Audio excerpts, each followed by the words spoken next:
So actually, we have here on the screen right now the text for tonight's lesson, but I figured that we would start with a little, with something a little bit different. And let me share with you what that is and why we're doing it. The reason why we're holding, I feel like I'm perhaps stating the obvious, but the reason why we're here today and we're online is because we are in this state of quarantine. Some of us self-quarantine, perhaps others, hold on, I'm just trying to pull up the text that I wanted to study for this one. Here we go, I think that that's it. Okay, so some of us perhaps it's not some of us it's a self-quarantine, some of us it's perhaps more mandated by how we feel. Personally, I feel fine, thank God, but I did hear that some of you are coughing and obviously we want to be extra careful. I will share that that you may have noticed in the email, although I forgot to delete the happy birthday image, that I'm taking upon myself to sponsor tonight's class. And the reason I'm doing so is I didn't really specify clearly in the email, but I said in honor of all those that are not feeling well or that are suffering, they should have a speedy recovery from coronavirus. The reason that I'm doing that is, I mean, I know a few people that are suffering that, you know, one fellow who's kind of an acquaintance more than a good friend is actually on a respirator. But my father actually has really been feeling not too great over the past week. They're pretty sure it's coronavirus. It's not 100% known. He is 67 years old and he has a terrible, terrible cough. It's very hard for him to speak. He's at home, thank God. They did not tell him that they feel he should go to the hospital. He took a test about a day ago or 2 days ago, but these days they're taking 5 to 7 days to actually get results out to people. So I want to say that the learning tonight should be in honor of a speedy recovery of anyone who's suffering from coronavirus, but specifically for Yosef Yitzchak Ben Rezel, which is my father's name. And in addition to that, I want to say that it's also a special opportunity because tonight is also the 30th yahrzeit of my grandfather. And that's actually my father's father, whose name was Zusha. So I'm turning 30 years old on Pesach, on the first night of Passover. As many of you know, my birthday is at the first Seder. And when I'm turning 30 years old, that's basically 3 weeks later, because tonight is his yahrzeit. I was born 3 weeks after he passed away, which is very special for my parents that they were able to name me after him. So if you do have a cup of wine, I want to say a little l'chaim, both in honor of a speedy recovery for all those that are anyone that's not well, really, but specifically with regards to coronavirus and whether it's getting complicated, whether it's something simple, this disease should be eradicated from the world, whether that's with the coming of Mashiach, which is how we hope, but if not, then in a natural way, let Hashem just wipe it away and no one should be feeling unwell. And then also for the aliyah, for the upliftment of the neshama of my grandfather, whose name was Yekusiel Zusman ben Rebbe Eliezer. So l'chaim, let's make a bracha together. May I also add someone for yes. the first Shalema who is suffering from the coronavirus? Who was that? Rabbi Shalom Dov Ber Ben Rachel Bela. Rabbi Shalom Dov Ber Ben Rachel Bela is actually a shliach in Bell Harbor, Florida. He's also the, what do they call it, CEO, director? What do they call it? Chairman and founder.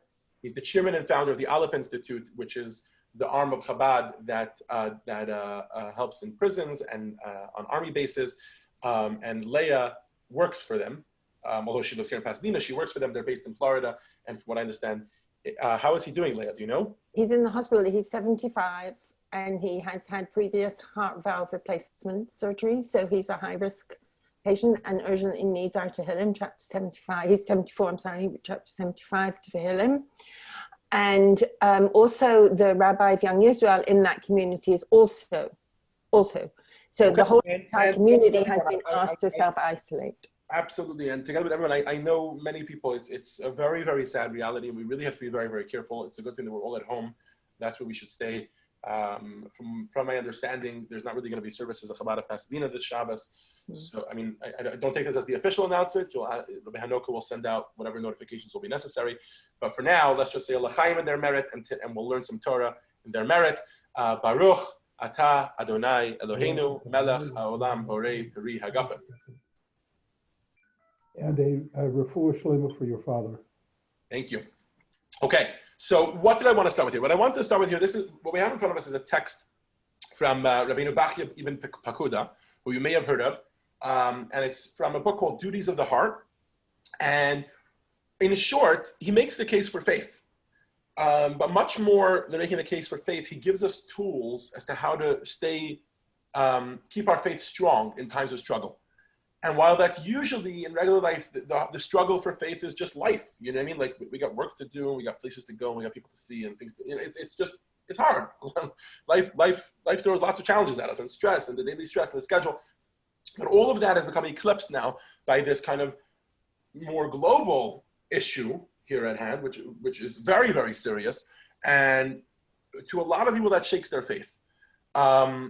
Personally, it makes it more difficult. None of this makes it more difficult because it's intellectually more difficult. It's not harder to believe in God. It's just the sensitivity all of a sudden is needed much more. In other words, all of a sudden you're actually suffering, and you actually need to start to internalize these theories that we always have. And so I wanted to share with you this is kind of an excerpt, and it skips a few parts in order to drive home a certain point. And in short, what he's making is he's making the case for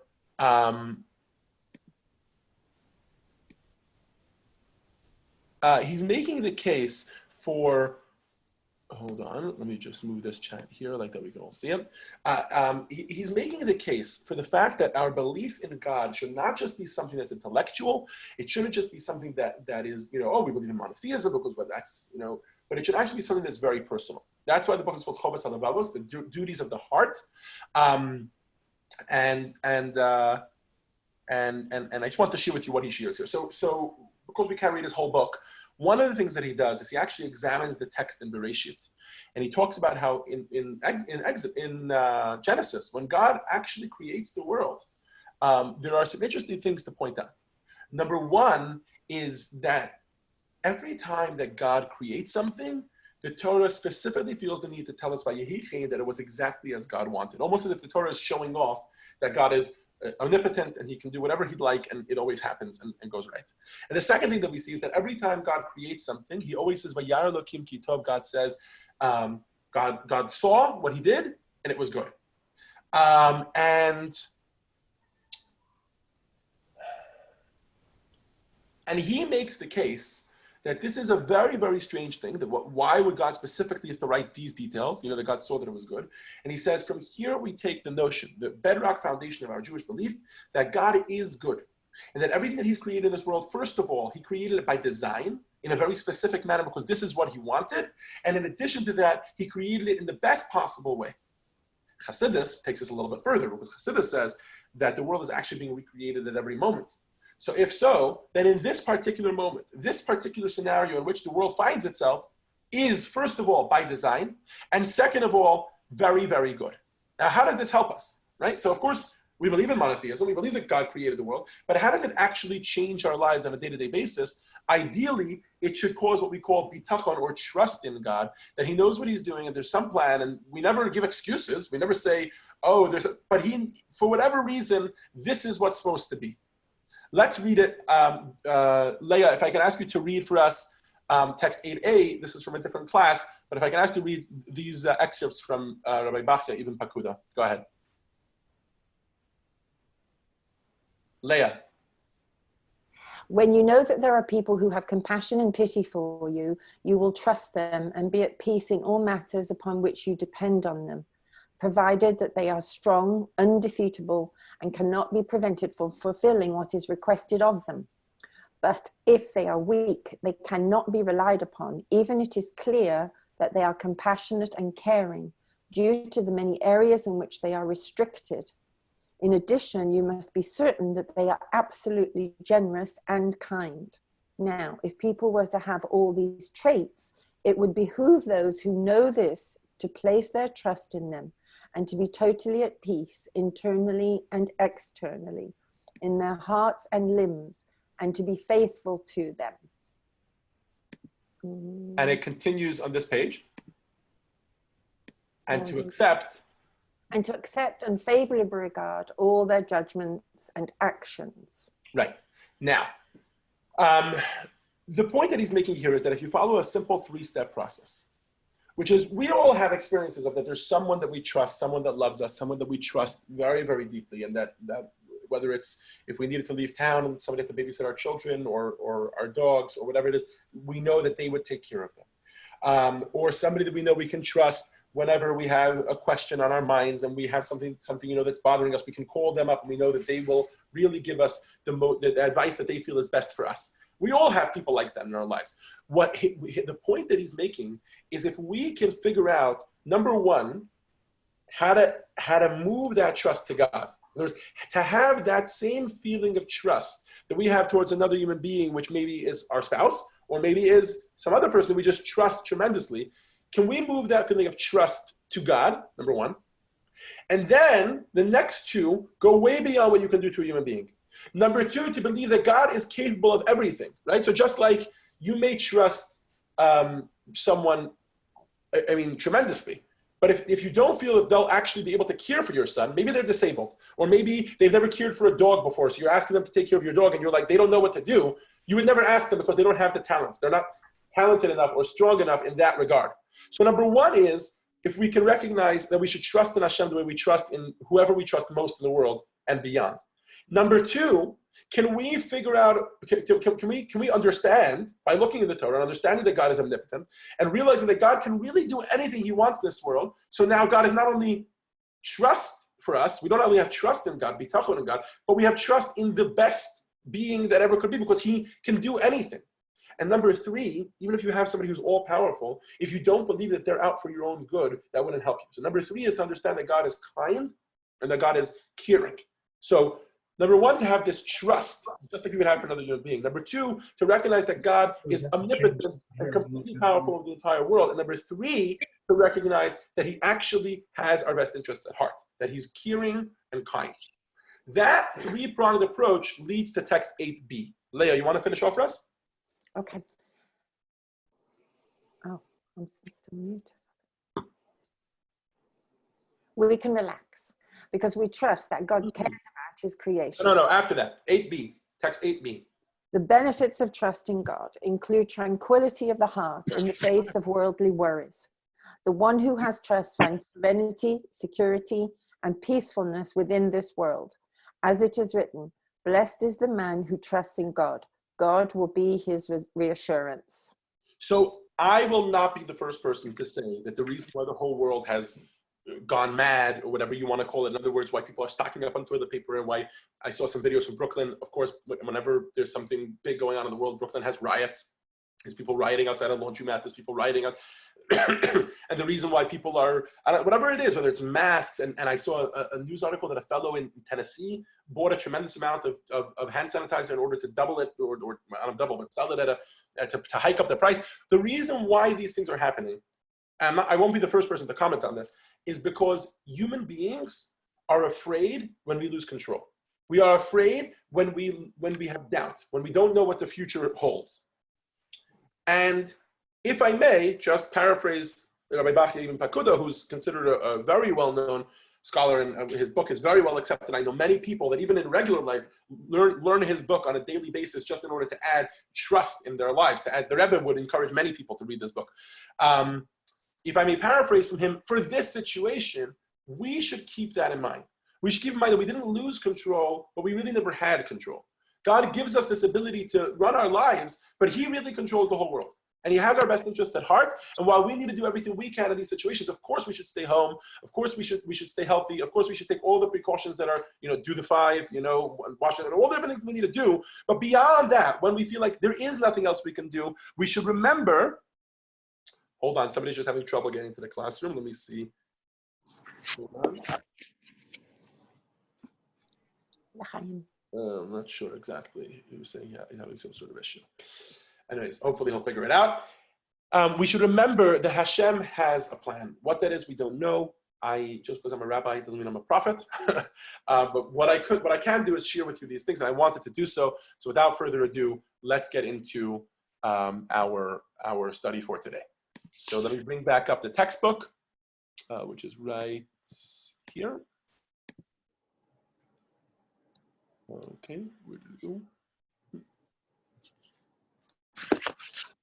Yes, there we go. Can everybody see the textbook? Give me a thumbs up if you can see the textbook. Okay, perfect. So Vayakhel-Pekudei, this week's Torah portion is a double portion, Vayakhel and Pekudei. And the topic we're going to talk about is tradition versus hard evidence. And where the battle between archaeology and Axiom, they always come up with these creative titles. But in short, we're going to talk about when tradition and maybe what seems to be hard proof, like archaeology, which is what we're going to talk about today specifically, come head to head. Which one do we trust and why? And specifically, we're going to talk about why there's such an emphasis put on tradition, not just in Fiddler on the Roof, but in Judaism in general. Before we do so, we always like to start off our class with a Parsha overview. So this week's Torah portion is Vayakhel-Pekudei. And to be honest, there are very few Rashis on this week's Torah portion because there's very little to understand in this week's Torah portion. In other words, almost in its entirety, it's a repetition of what happened over the last 3 weeks. In these two Torah portions, Vayakhel and Pekudei, we repeat all the instructions that God gave to Bezalel and Uri and Hur and all the people that were building the tabernacle for God, this dwelling place for God in this world. We repeat all of that, but in this instance we say, and they did it. But the Torah goes through every single detail to explain how they did it and how everything came out exactly the way God had planned it, etc. And that goes for everything. That goes for the Mishkan, for the tabernacle. That goes for all of the different vessels that there were in there, whether that's the menorah or the Ark of the Covenant, which we discussed in a prior class that had the cherubim on the top with the wings. Whether that's the table for the showbread or the kior, which was the vessel with the faucets. I don't know what the English word for that is. It's kind of like a wash basin. And after all that, we talk about all the clothing. So every Kohen, every priest had four specific, very simple, but four specific, a headpiece and a shirt, and or they call it a tunic, I guess it was a little longer than a shirt, a pair of pants and a belt. That they were basically all white and linen. That was what the Kohanim, the priests, wore. And the Kohen Gadol had four additional ones. Those were much more colorful and exciting. The breastplate, the blue tunic, I guess. I don't know exactly what the word for it is. They went underneath. The apron that had the bells and pomegranates on the bottom, and then he had this special kind of head plate, I guess, for lack of a better word, which is actually going to be one of the topics that we discussed today. Okay, without further ado, let's dive right in. What is going on so we're going to zone in on the headpiece, which was called the tzit or the tzitz. And in short, it was this, well, let's let the text speak for itself. So Marilyn, why don't you get us started off with text 1 and 1b.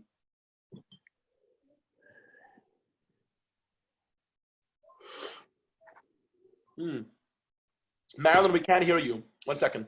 Oh. Try again. Go ahead. Start again. Now we can hear you. And out of the blue, purple, and crimson wool, they made the meshwork garments to serve in the sanctuary. And they made Aaron's holy garments as God had commanded Moses. Okay, so that's text 1a, and that talks about how that's like the opening verse of that section, which begins to talk about the clothing for the Kohen Gadol, for the high priest. In text 1b, we get to this strange golden plate that he wore on his forehead. Go ahead. And they made the forehead plate, the holy crown of pure gold, and inscribed upon it an inscription like the engravings of a seal. Kodesh la Hashem, holy to God. And they placed upon it a cord of blue wool to place over the cap from above, as God had commanded Moses. Okay, so here we have just 1 second. Yeah, so here we have a description of what's going on in with the breastplate. And so far what we have is very simple. We have a golden breastplate and the words Kodesh Hashem, holy to God, engraved in them. That seems pretty straightforward. But yet in the Talmud, it's actually not straightforward at all. Not sure who has control. I see some people, I don't see others. I'm not sure who has control over their things, but why don't we go Baron and Pam? Why don't you guys read first? This is from the Talmud. It turns out that there was a disagreement about how the words Kodesh LaHashem were written on the breastplate. Go ahead.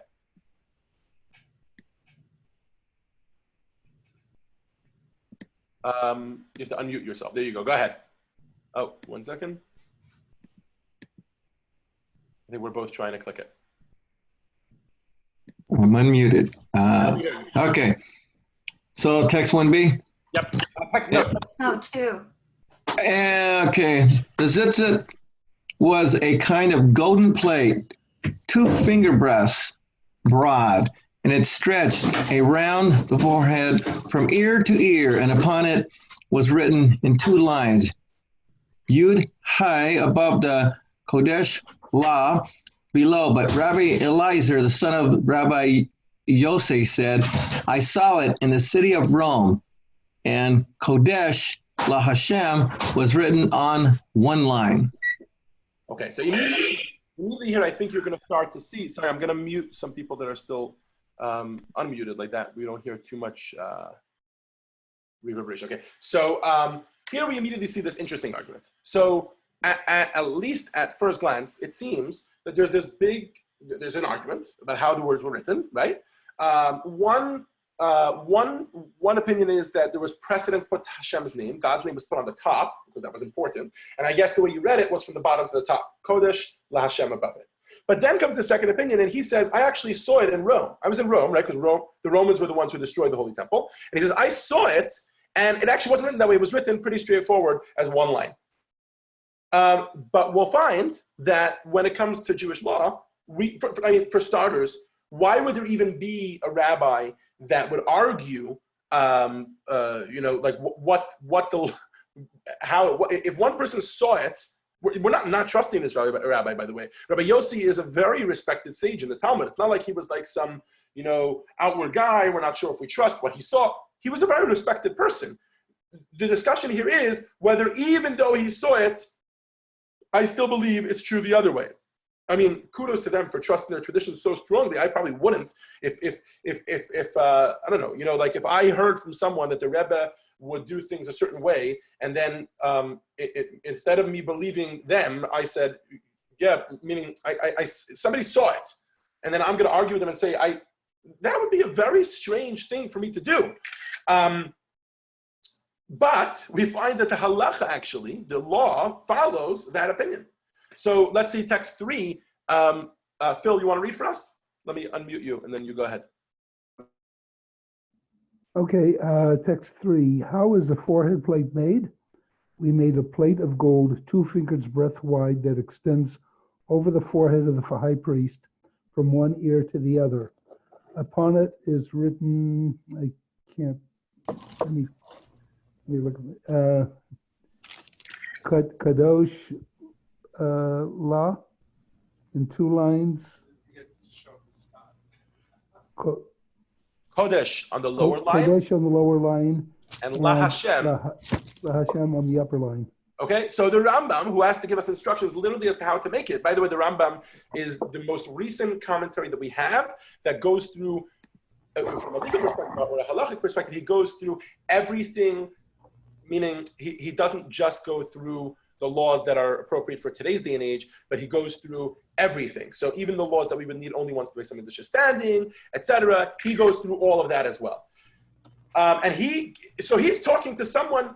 Oh, you want to make the holy, you want to actually make these clothing. He says the way to do it is like the one who's trusting tradition, and he's not going based on the one who actually saw it in person, which is extremely strange. So in text 4, we find that the Meiri, which is, the Meiri was.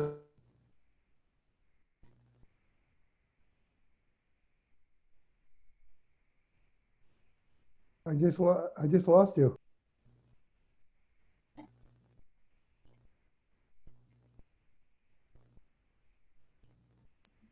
Can anyone hear me? I can hear you. I can hear you. I can hear you. I think we've lost the. Hello, is everybody still here? Yeah. Oh, okay. Welcome back. Thank you. Okay, perfect. Sorry about that. I'm not sure what happened there, but the whole thing just shut down. By the way, can everybody hear me properly in general? Yeah, I can hear you. Okay, everybody's been following along well? Okay, great. Just want to make sure that because, okay, now let me try to bring the text back. That's here, and then we do this one. And share. That should be good, right? Does everybody see the text? Not yet. Hold on, maybe I didn't do it well. This time.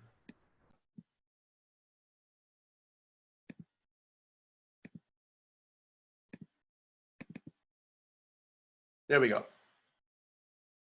Do you guys have the text in front of you? Yes. Yes. Okay.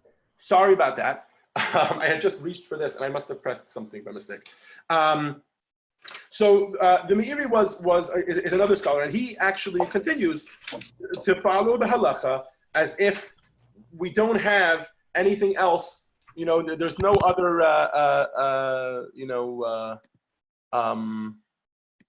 person who had seen the entire thing. So why don't we go with Arthur? You want to read for us? Sure. Go ahead, text 4.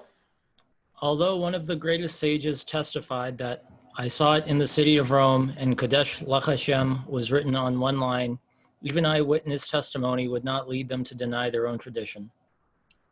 Which he seems to be saying out of reverence for them, which, okay, great, no problem. But the question still remains, how is it that we can trust someone who is saying a Masorah or a tradition and the way he heard it over somebody who saw it in person? Okay, great. Before we get back to answer this question, I want to show you that this is not the only time we do so. There is another instance in which we do a very similar thing. This is probably one of the most famous times that the Rebbe kind of led like a massive campaign, which seemed completely out of proportionate to change something in popular culture. Okay, so and in this case, it's with regards to the menorah. So if you had to draw a menorah, I'm going to assume that most people in this room would probably draw a menorah round. And that's going to be the topic of discussion here, whether a menorah is round or whether it has straight branches.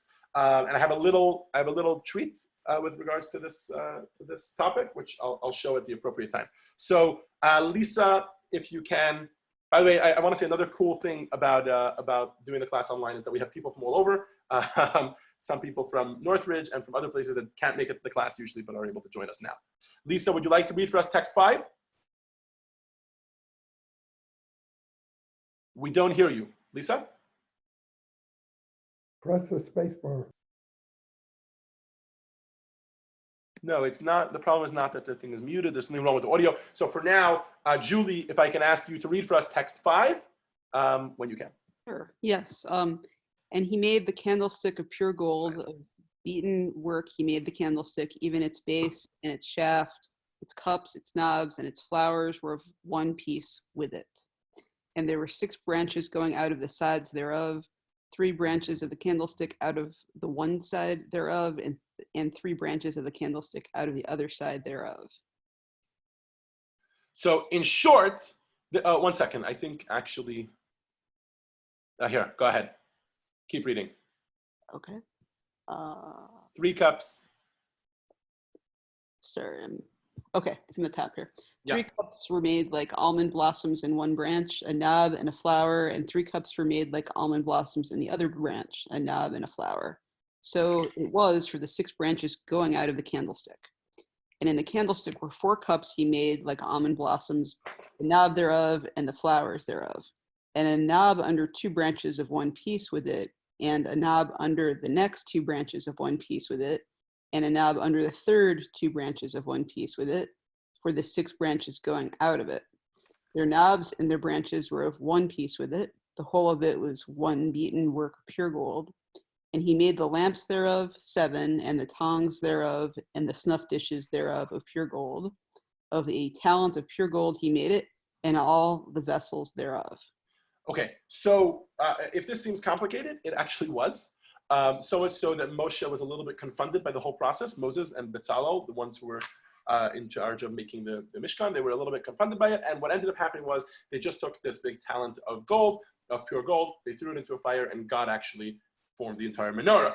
But we do have a very elaborate description as to what the menorah looked like, and it would seem that there should be no argument about how the menorah looked. We have so many details. But yet, in one aspect, the Torah is a little bit ambiguous. And that is, I'll turn back a page for just a moment, and I'll show you here where when it's describing the branches, it says that there were 6 branches going out of the sides thereof, 3 branches of the candlestick out of the one side thereof, and 3 branches of the candlesticks out of the other side thereof. And this sort of leaves it ambiguous, which is why you would see that some people may depict the menorah round and some people straight. Now, presumably, at one point people knew, because Moses threw this gold into the fire. The menorah came out, however it came out, and then it proceeded to stay in the Mishkan, which was the traveling tabernacle, and then it went to the Holy Temple, and it kind of hung around, you know, like, so until it disappeared, everybody knew what it looked like, but somewhere along the way, things became a little bit ambiguous. Now, as Torah scholars, we always turn to the commentary. So whenever we have a question on the comment on the Chumash, the first person we turn to is Rashi. And Alex, if you can hear us, if you could read for us. You want to try, Alex? Text 6? I don't know. Hello? Yeah, go ahead. We can hear you. So if you can read for us text 6, which is Rashi explaining how the branches of the menorah looked. Go ahead. Can you hear me? Yes, we do. Okay. Coming out of its sides, from here and there, in each direction, diagonally, drawn upward until they reached the height of the menorah, which is the middle stem. They came out of the middle stem, one higher than the others. The bottom was longest, the one above it was shorter than it, and the highest one shorter than that, because the height of their ends at their tops was equal to the height of the seventh middle stem, out of which the 6 branches extended. So if we are to believe Rashi, who seems to say very, very clearly, in the second line, he says, starting from the first line, he says, from here and there, in each direction, diagonally. Okay, in Hebrew, Irit was here before, I don't know if she's still here, but in Hebrew the word is ba'alachson, which seems to be clearly talking about slanted. Where would any ambiguity have arisen? Like, why would anybody ever say that a menorah was round? So it turns out that there is one other commentary, and by the way, he's the single commentary in the entire commentary on the Torah and with regards to the Mishkan and all of this that ever says this, that says that the menorah was round. Who is this? This is an early 18th century Italian rabbi and poet. His name is Rabbi Emanuel Chai Ricci, or Ricci, I think. I'm not sure exactly how you pronounce his name. And basically, he wrote a commentary specifically on the construction of the tabernacle. And he was called a Maisa Choshev. And he is in text 7, and let's see how he describes the menorah. I guess, Marilyn, go ahead. I'm not going in any specific order here. And flower ornament measure 3 handbreadths. Then there are 2 smooth handbreadths. Then 1 with a cup, a flower, and an orb ornament. Then 2 smooth. Then 1 with an orb ornament from the 2 branches, from which the 2 branches emerge, from one to this side and one to the other, continuing in a curve and rising to the height of the menorah. Then 1 smooth, then 1 with an orb, from which 2 branches emerge, from one to this side and one to the other, continuing in a curve and rising to the height of the menorah. Then 1 smooth, then 1 with an orb, from which 2 branches emerge, from one to this side and one to the other, continuing in a curve and rising to the height of the menorah. Then 2 smooth, then 2 smooth. After this, 3 handbreadths remain, on which there are 3 flower ornaments, a cup, and an orb. Corresponding to these are 3 flower ornaments, a cup, and an orb on each of the 7 branches. Okay, so he's a pretty well-known, well-accepted commentary, and he seems to be saying that the branches of the menorah were round, they were curved. He uses the term curved. In Hebrew, his term is be'igul. For those who don't know, be'igul means rounded. That's literally the term that he used. They came out rounded from the menorah. Here's the problem. He lived 600 years after Rashi. So he doesn't just get to say what he says and not kind of deal with Rashi, but he does. He does. So if you take a look in text 7b, and Marilyn, I'll ask you to continue to read for us. Hold on, let me just, there we go. Text 7b, in a curve, he explains where he gets the audacity to say that when he lives 600 or 700 years after Rashi, and Rashi clearly says diagonal. In a curve, this word does not appear in the Talmudic account of the menorah, and from Rashi's biblical commentary, in which he writes that they emerged in an angle, it appears that it was not curved. However, Maimonides, in his work, did not mention the word angle, writing simply that the branches continue to rise. And other early commentators write the same. The author of Chomas HaMishkan infers from this that the branches were almost semicircular. Indeed, this is likely so, since in this way they resemble the heavenly spheres that the planets orbit through, to which the 7 lights of the menorah are said to correspond. Okay, so towards the end here, he has a little bit of an explanation why he believes they were curved. But in terms of Masorah, in terms of tradition, he says, you know where I get this from? I get this from Rambam, from Maimonides, who omits, he chooses not to say, like Rashi, that they were slanted. Let's take a look at Rashi on our own. Baron, you want to read for us? Text 8.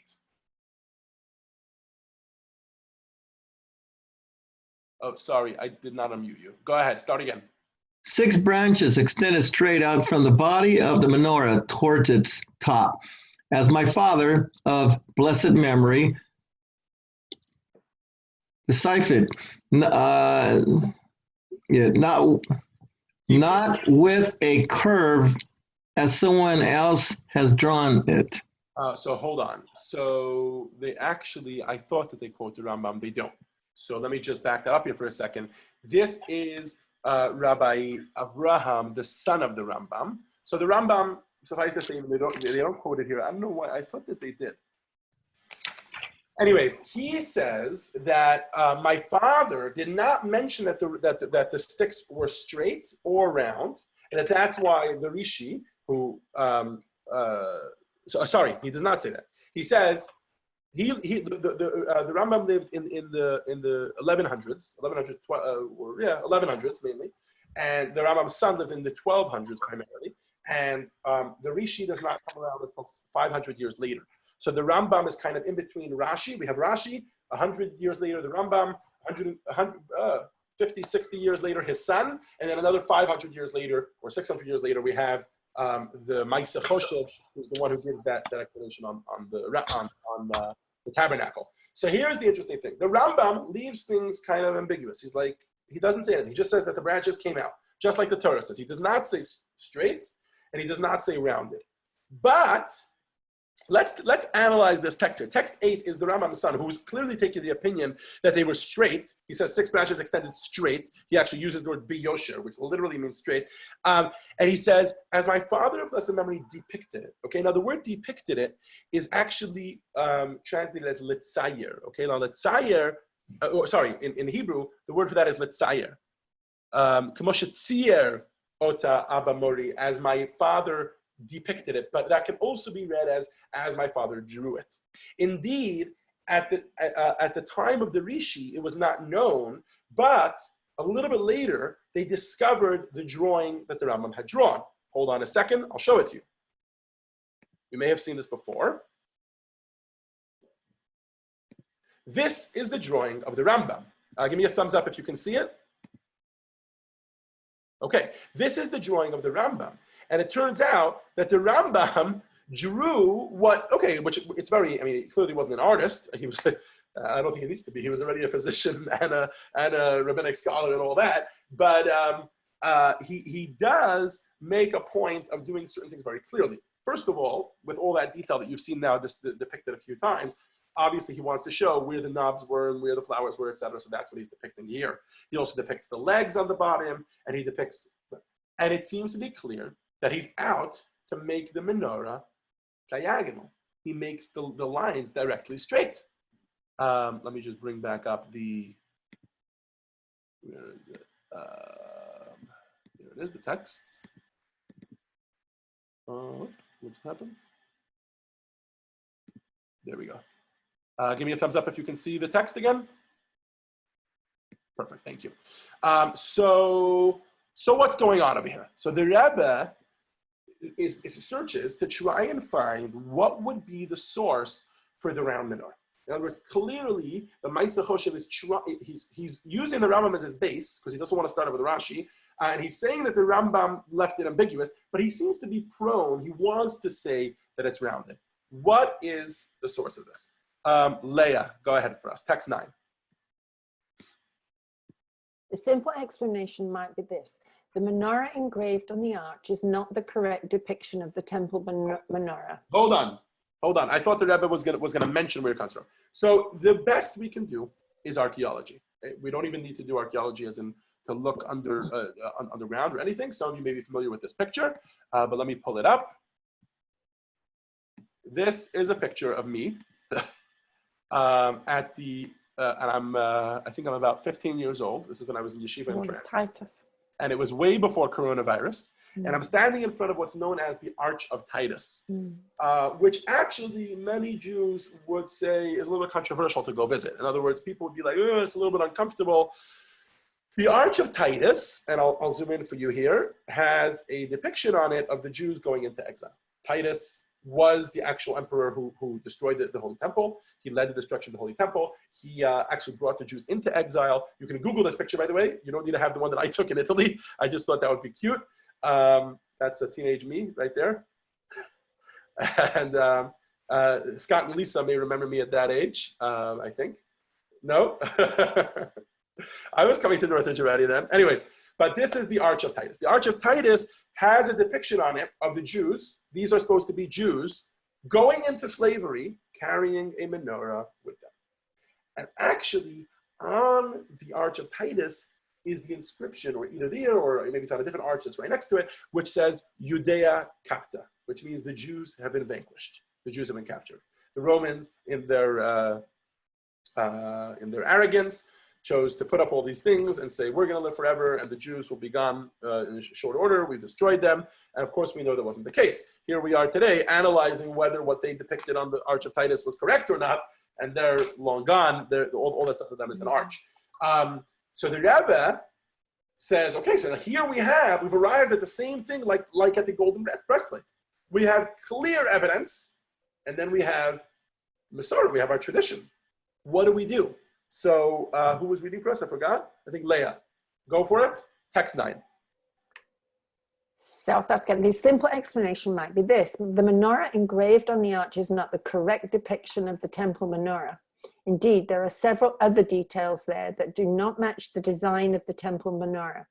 The menorah on the arch even bears an etching of a dragon. Which I think we can all agree was probably not on the menorah in the Holy Temple. Even if dragons did exist at one point, which we have no historical evidence of that, they are not kosher animals, so they would never be in the Holy Temple. Go ahead. It is therefore reasonable to say that the depiction of the menorah on the arch was from its inception not a depiction of the temple menorah, but of another menorah that bore certain similarities to the temple menorah. Since the temple menorah was so important, other menorahs would be made to have a similar appearance to it, especially among idol worshippers. This explains the added etching of a dragon, which is known to have been associated with idolatry. The menorah on the arch was then modeled after one of those menorahs. Okay, so the Rebbe suggests that perhaps this menorah was built on another, meaning the menorah on the Arch of Titus is meant to depict a different menorah that there was perhaps in the Holy Temple, perhaps elsewhere, that was basically a different type of menorah. It was also a menorah, it was also a candelabra, and it wasn't the menorah from the Holy Temple. Meaning it wasn't the menorah which Moses had originally made. And indeed, text 10, which Phil, if I can ask you to read, Rabbi Yosef Kafi, who is another more contemporary, well, contemporary is a relative term, obviously, but he lived in the 19th century, in the 20th century, and he shares with us his perspective on this which one to follow. Phil, when you're ready, text 10. Yes, what is shared by all the manuscripts of Maimonides is that the 6 branches came out of the central branch and rise in a straight line to the top of the menorah without any curve whatsoever. This is unlike the popular image copied from the Arch of Titus, which has already been demonstrated to be a forgery, since the Baraita teaching from the Mishnah era clearly states that the menorah had legs, as does our teacher, Maimonides, described here, and in his work, Mishnah Torah. In the commonly distributed image, however, it is depicted sitting atop a wide base, along with many other contradictions which need not be addressed here. In other words, his point is, he says this was clearly a falsehood. Now, it's important to understand what his criteria is, why we're bringing this sort of seemingly random scholar. If you look on the sidebar, you can see who Rabbi Yosef Kafi was. He was an Arabic Torah scholar. And the Rambam, Maimonides' text was originally written, the Mishnah Torah, his magnum opus, was originally written in Arabic. So a lot of the translations and editions that we have come from Rabbi Yosef Kafi. I mean, we have it in Hebrew from before that, but he was able to analyze all these manuscripts of the Rambam. Now, just for the kicker, right? So it seems everybody agrees, besides the Maaseh Choshev, who's just basing it on the fact that the Rambam left it ambiguous, and because he would like it to resemble the spheres of the heaven or whatever, everybody seems to agree that the branches of the menorah were straight. Even though the Arch of Titus, and we'll figure out why the Arch of Titus might have been round, but even though the Arch of Titus has it depicted as round. And Josephus says exactly this. Julie, when you're ready, text 11. At that time, Joshua the priest, son of Shabsai the high priest, came to Titus.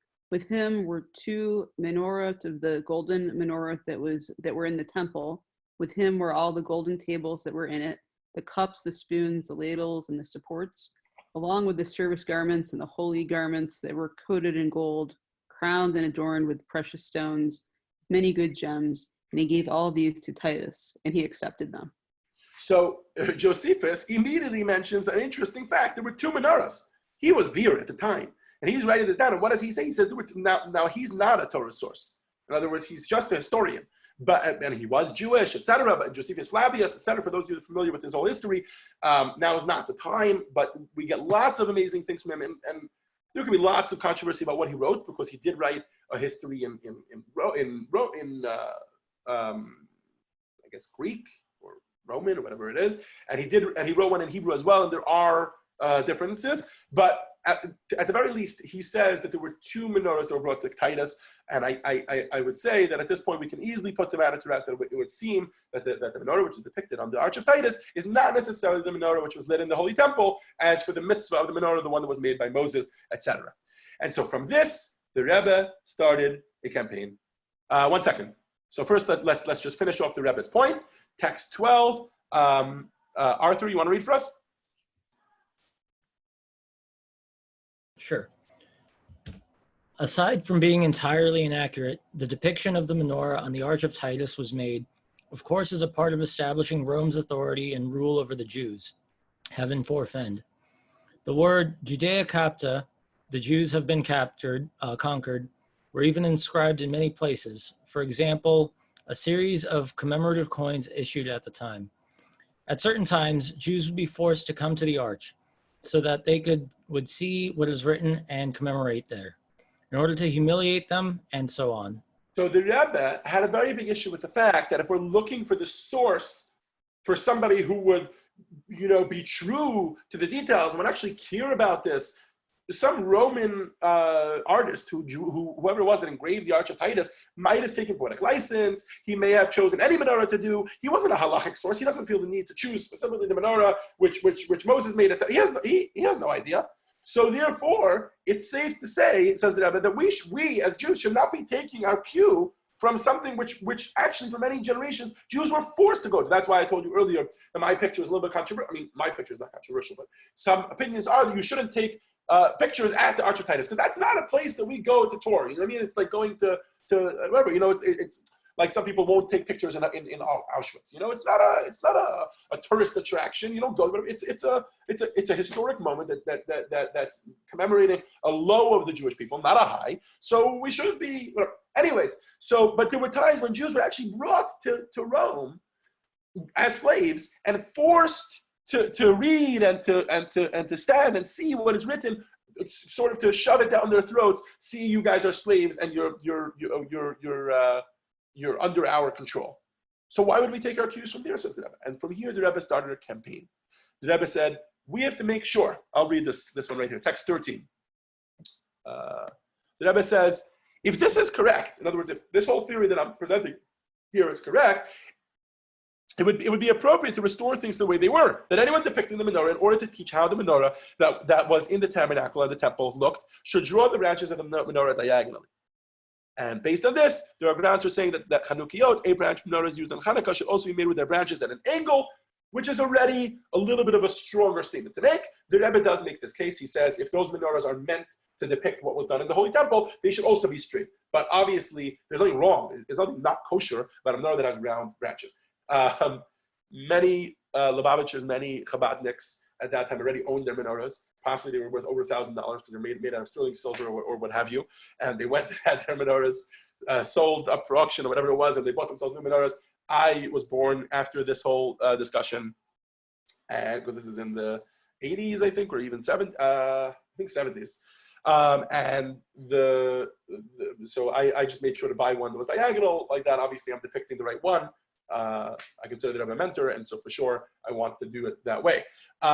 So this is another interesting case where we find the same thing. But now, what is the purpose of this discussion? The purpose of what we were going with this is to focus on why we uphold tradition so much. In other words, let's return to the conversation of the tzitz.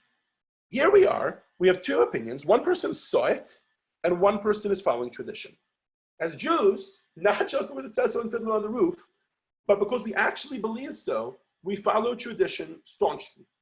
$1 million question, why? Right? The simple answer would be because they obviously concluded that Eliezer did not actually see the tzitz. Maybe he saw something else. Maybe his memory was off. Without doubting Rabbi Eliezer's reliability or honesty, these rabbis said to themselves, our tradition says, I heard from my teacher, who heard from his teacher, who heard from his teacher, clearly that this is the way it was written, and that's why we're going to go with that. But let's take a look at the Even Ezra, who was one of the commentary on the Torah. So whenever there's commentary, obviously Rashi is our first go-to, but there's kind of the Chumashes, the Chumash books that have the Mikrot Gedolot, which are kind of the ones that have all the rest of the commentary, at least the majorly accepted ones, which is like 8 or 10 of them. The Even Ezra is always featured in those kinds of Chumashim. So Baron, if I can ask you to please read for us text 14. What does the Even Ezra have to say? Hold on. In the Start again. I only just unmuted you. Sorry about that. I'm not so good at this. in the Arab lands, in Spain, Africa, and Egypt, and in Babylon and Baghdad, the mitzvah goes on the heads of men, not women. The great princess also placed a golden tzitz over the mitzvah on the forehead. As I have already mentioned to you, the custom of the Jews and their decorative dress is not like that of these places. Okay, so the Even Ezra is pointing out to us that although we have the word tzitz, we have the word mitznefes, which are these words for the different garments that are going on the war. The tzitz is the one on the forehead. The mitznefes was his special hat that he wore. He had a different hat than the average Kohen wore. He says, it's interesting to note that throughout history, and he gives a couple of examples, in Spain, and Egypt, he lived in the 1100s, Rabbi Abraham ibn Ezra, you can see that on the side. But he says in Spain, in Africa, in Egypt, in Babylon, in Baghdad, there were some people, whether it was respectable Jews, whatever, there was this concept of wearing a tzitz. There was this concept of wearing a golden plate. Ooh, maybe this might have been, if this was so in Spain and in Baghdad, perhaps this went back even earlier, maybe that's what Rabbi Eliezer saw. Maybe that's what he meant. Let's see what the Rebbe has to say about this. Leah Weintraub, if you can please read for us, text 15. Even though Rabbi Eliezer, the son of Rabbi Yossi, did see a tzitz in Rome, this does not constitute clear proof that it was the tzitz of the high priest. It is possible that it was an ornament produced by someone in a likeness somewhat similar to that of the tzitz. This ornament might have been placed for some reason, perhaps in order to save the true tzitz from the Romans, just as might have happened with the menorah, together with the temple utensils sitting in Rome.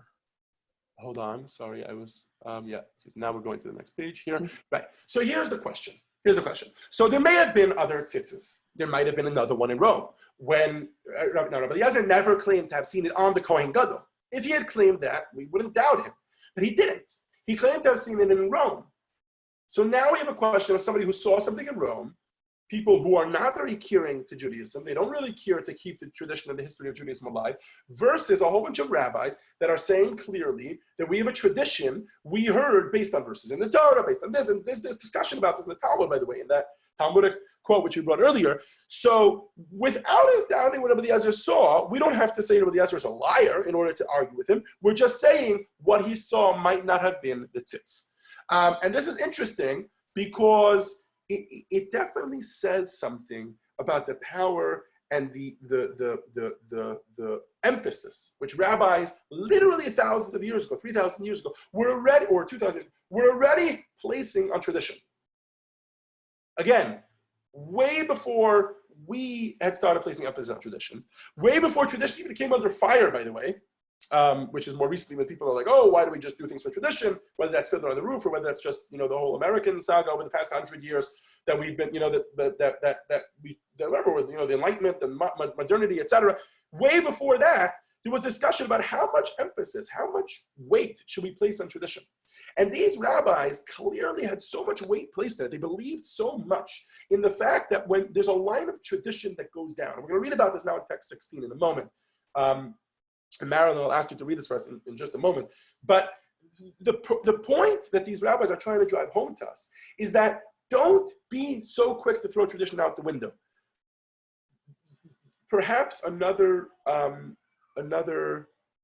way of looking at this is by another, I did not prepare this before the class, which is why you hear me still formulating my thoughts.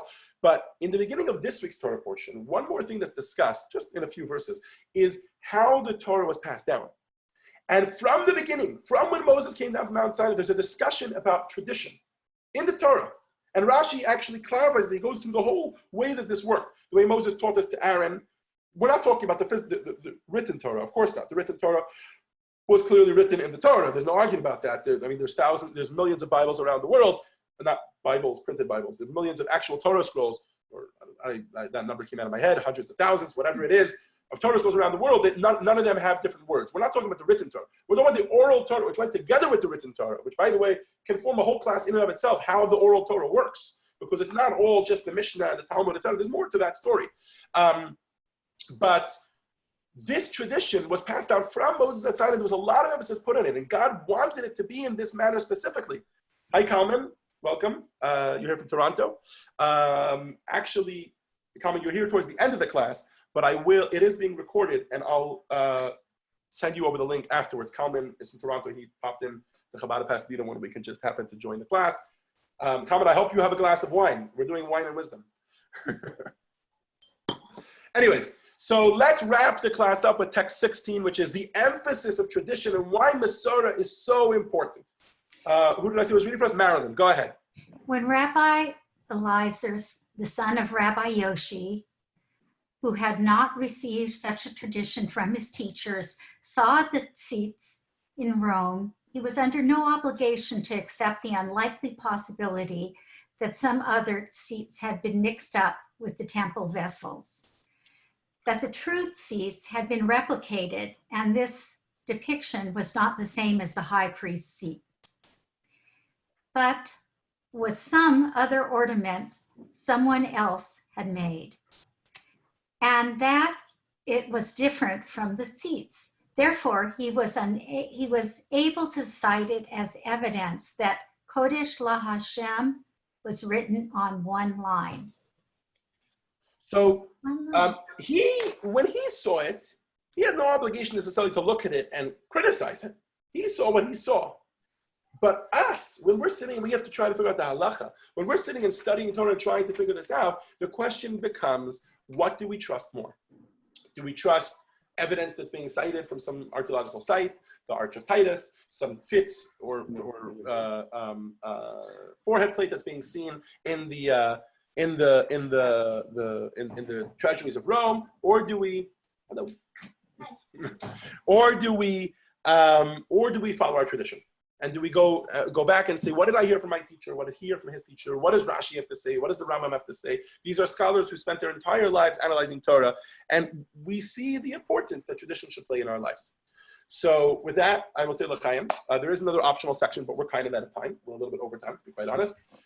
So l'chaim. L'chaim. Addition to recognizing the importance of what it means to study Torah and what it means to actually care about the Torah and actually try our hardest to understand the Torah and care about it, which is what the rabbis did. It wasn't just tradition that took place in their minds. It was also, who are we receiving from? I'm receiving from somebody who fears God and who really is trying their hardest. So l'chaim, l'chaim, please join me in singing l'chaim for a speedy recovery. L'chaim. Speedy recovery to your father, everybody who needs speedy recovery. Thank you, and to Rabbi Lipsker, and to all those who are in need of a speedy recovery around the world, whether from coronavirus, which there are now many. The numbers are staggering now, and I know many of them personally, and some of them by acquaintance, and to all those that are suffering any other illness, l'chaim, may they have a speedy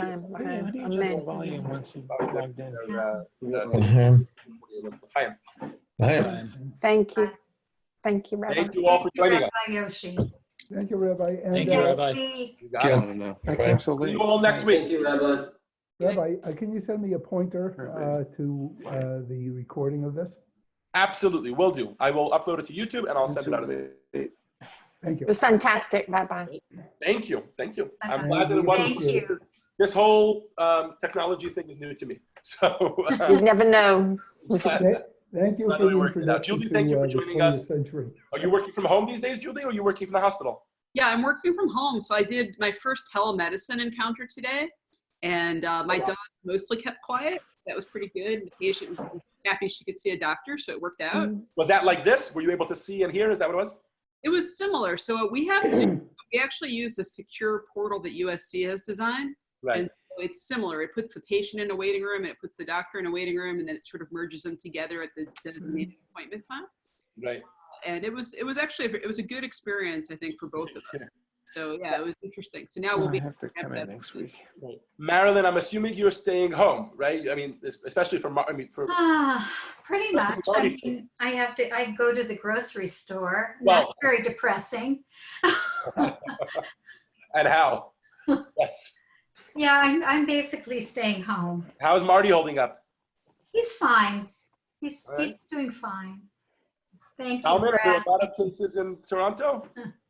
I just joined in late because of the time change from Toronto. But Oh, no worries. Are there a lot of cases in Toronto?